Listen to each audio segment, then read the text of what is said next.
Are you looking for something to take your performance and the performance of your team to the next level? Today's show is for you.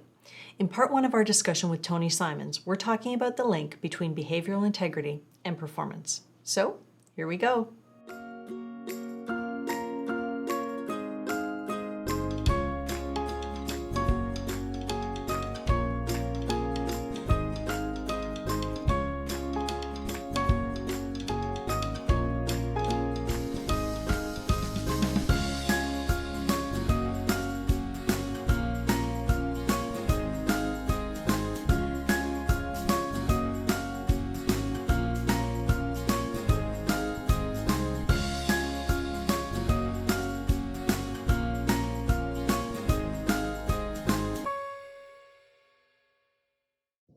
Welcome to the Performance Factor Show. I'm Christine Peachman, and today we're talking about behavioral integrity. Joining me is Tony Simons, an associate professor at Cornell University and author of the book, The Integrity Dividend. Welcome, Tony. My pleasure to be here. So I wanted to talk about behavioral integrity. I heard about this years ago, and I have come to believe that it's a foundational leadership quality and a predictor of performance. So I'd like to chat today about ways that we can strengthen it in ourselves and our teams and make a difference in our performance. And as always, for those of you watching, we'd love to hear your thoughts. Please go to the comments section and add your voice to this discussion. So Tony, let's start by explaining what behavioral integrity is and how it impacts organizational performance. Sure. I think the most important question in any business relationship, maybe in any relationship at all, is how good is your word? That it's not all it takes to lead, it's not all it takes to build trust, but nothing happens if people can't count on your word. That, in fact, Lord Byron in one of his plays had a quote that was, "Keep thy smooth words and juggling homilies for those who know thee not." And that's him utterly dismissing someone who's blown their credibility. It's some official. And the sad thing is that most of us have worked for someone that we felt that way about to some extent, where it's like, I know you too well to believe what you're saying. Here you are blowing smoke at it. Okay. And when a leader starts to, when the first thing people think when they hear their leader speak is, does this person really mean it? That leader is lost. That leader can no longer lead. Can't touch their people's hearts. Because that's what leadership is the ability to engage your people's hearts and get them to bring everything they have to the job at hand. Okay. And yeah, they can't trust, if they can't count on your word, they can't trust you. And if they can't trust you, they won't let you close to their hearts. Okay. So behavioral integrity then is that link between what you say you're going to do and what you do. And as you said, as you pointed out, that's a foundational element of trust. And we all know that trust in the workplace is key to performance and key to team dynamics. You know, if you don't have that, you really don't have anything, as you've said. Now, Sure. One of the things that I have found as I've talked to people about this, and as I've done my own work on trying to develop behavioral integrity, is that we very easily point out where other people don't have behavioral integrity, but we don't always see it in ourselves. So we don't always notice where we're out of integrity. Do you see that in the work that you do, that sometimes it's hard absolutely. for us to hold up a mirror? Sure. I mean, there are a few things about behavioral integrity that make it easier to look at than moral integrity. Because no one, I intentionally strip out the moral side of it. I say, this isn't about how moral you are. This is about how well you live by your word. Do you deliver on your promises, and do you show the same values that you talk about? And that makes it a little bit easier to fess up to the mistakes, because they're not moral shortcomings. They're deficiencies of skill and habits. Right. And it also makes it far more trainable.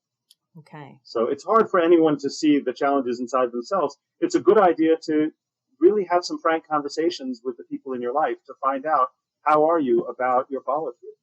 Because we have blind spots. Yeah. And I've also seen where, we could be really good in one area of our life. So maybe at work, we deliver on everything that we say we're going to do. But at home, we never show up on time. We miss dinner. We do all the things that are bad habits that we impose on the people we love the most. So I've seen it where people are very good in one area of their life, and in another area of their life, they really are out of integrity. Yeah, and they may not realize it, and what they're doing is undermining trust in some of the most important relationships in their lives. Right. So let's talk then about how do you start to improve your behavioral integrity. If you've talked about having those frank conversations, once you understand where you're out of integrity, how do you start to repair that gap? Well, there are a number of things that you can do, and it comes down to building some new skills and habits. One habit is reflecting seriously before you make a commitment. A lot of us make promises automatically to get out of an upset situation or whatever, and there are lots of things that we say without really thinking about what kind of commitment we're making.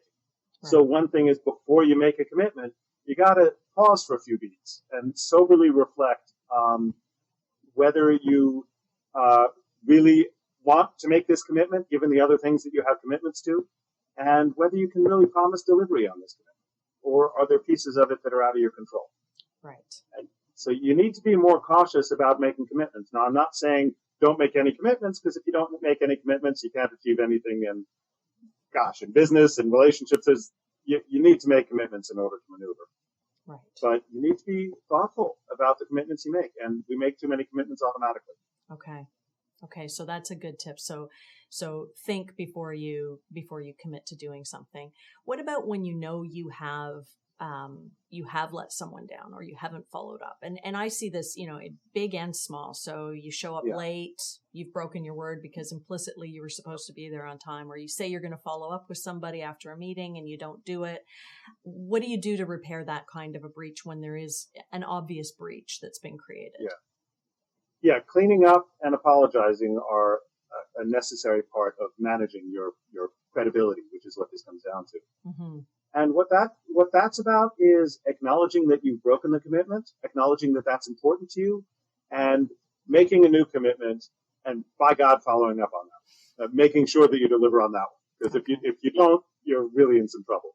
But the drama doesn't help. The explanation usually doesn't help either. We think that the explanation lets us off the hook. Often it doesn't. I mean, it might the first time, but certainly not the second or third time. Right.